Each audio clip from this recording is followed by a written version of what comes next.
Hey folks, so this is my pain cave, I should say, and this is the bike that I use for my Zwifting. It's a Klein Quantum Pro, which from around about year 2000, 2001, I've had it from new, and at the time I bought it, it was one of the most expensive bikes money could buy. It was around about $5,000. It's got all original components on it, Dura-Ace 770, and relatively, I think these weren't the stock wheels, but these were, obviously they're period correct wheels.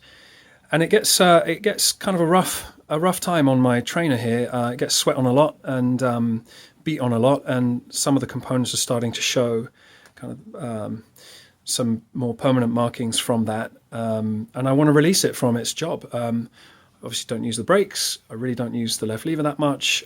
It gets sweat on so much that I've ended up putting this towel here to kind of help stop the sweat coming down, going on the drive chains.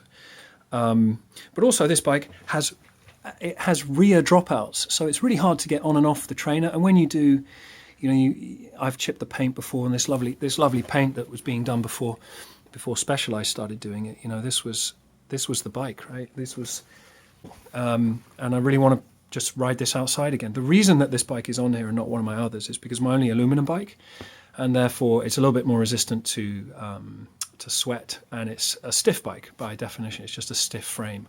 So I like those two aspects, but it made me think, I could just buy a cheap aluminum stiff frame and I wouldn't have to have half of the components on here. And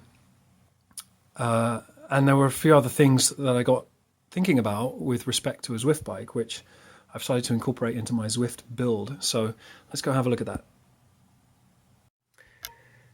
Hey, just also to give you a feel for what's happened to the front hub here. So sweat coming down on it has obviously corroded the, there you go, corroded the quick release, but also these bearings, I replaced them about 2 years ago before I started using this bike as a Zwift bike, and I can hardly turn. I don't know if you can see that. It's like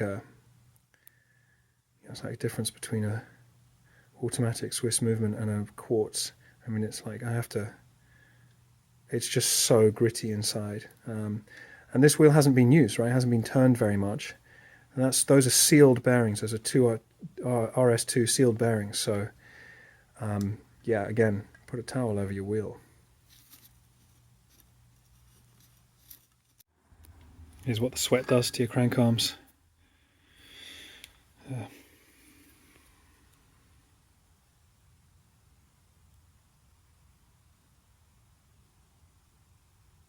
See that all pitted, all the finish is pitted, especially at the ends. I think some of this I had already, but just a little bit. It wasn't like this. Both sides.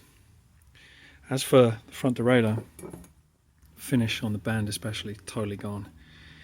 And I'm trying to take it off, but this pivot here on the band is corroded. Hey folks, so I've almost finished my Zwift build. In fact, all I need to do is put handlebar tape on and then it's done. So I'm just going to run you through some of the design thoughts that I had while I was putting together this specifically for Zwift. Number one, obviously it's an aluminum frame. It's a pretty cheap aluminum frame, so hopefully it's very stiff. It was like 120 bucks shipped. I had to be a little bit careful about the geometry just to make sure everything's going to line up. But I'm pretty confident that it'll be good. It does have a carbon fork, but it doesn't have a carbon steerer, which is good. There's less carbon to sweat on and to corrode ultimately, and less, well, actually no need for a torque wrench on a full aluminum or metal build. There's no steel on here either, yeah, no real need for like high-end components of any kind, because of course you don't need any aero either. So, yeah, no thought to that.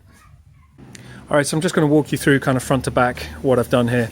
I bought a new lever, went on another bike, and so I had a trickle down of components. This used 105 ended up here, and this lever won't even be used, so it's just here as kind of something to hold on to with my left hand. I did consider flat bars because no aero is needed on this bike at all, but just pulled this. I just had this bar lying around, and at least it's flat on the top, so that should be a bit more comfortable. You see here I haven't cut the tube very much because why? Again, you don't really need that aero or anything, and now I've got more adjustability. And actually, I didn't use the star nut either that you would normally use for an aluminum steerer, because once you've hammered it in, you have to keep hammering it down if you ever do want to adjust the steerer. So I just used like a carbon fiber plug.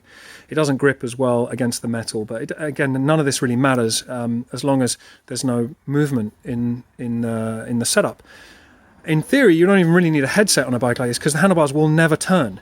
So again, as long as the stem is tight down against the top of the headset, then it doesn't really matter what happens above it.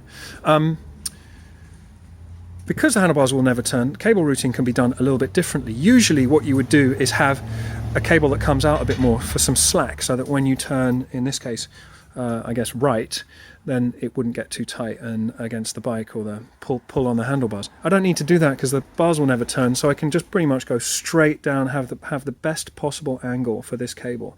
And normally for a rear derailleur, I would have the cable coming in to this cable stop because it would run down the right hand side of the bike. But because there's no front derailleur, I've used the other side, and then I can cross the cable over as it comes down the bike, again because there's only one cable, so it doesn't really matter. Right, nothing else at the front, I don't think. Everywhere else on the bike is a fair amount of grease, so nothing gets seized over a long period of time. I don't know if I showed you this earlier, but I've siliconed in the bosses or the stays or whatever you call them for the bottle cages, and then a couple other holes and things like this would be for the for a bike rack or something. I've just filled that in with some silicone, so I never have to worry about sweat going inside the bike. Again, it's an aluminum bike, so it doesn't really matter, but I'm just going to do that anyway. I don't ever use the bottle cage on my bike, on my Zwift bike, because I have bottles next to me, and I don't want to reach all the way down. Coming to the back of the bike, not much exceptional here, except just, not much point in really finishing this bike off like a normal bike. I mean, I'm probably just going to leave the cables without ends on and maybe a little bit longer, because why does it really matter? I'm not going to be like walking around the bike very much. And I think for now that's about it. But if I think of anything else, I will show you once I get it onto the trainer. So I'm just about to make the changeover to put my new Zwift bike in and set myself up for size. Big chunk of paint just came off as I took my my wheel off. It's down on the mat somewhere. And the sweat has made its way up inside the paint. Can't get this to connect for you. There you go. All the way up inside the paint. And, well, you get the idea. Caused a ton of corrosion. Not very happy about that. It's sort of irreplaceable, really. But there you go.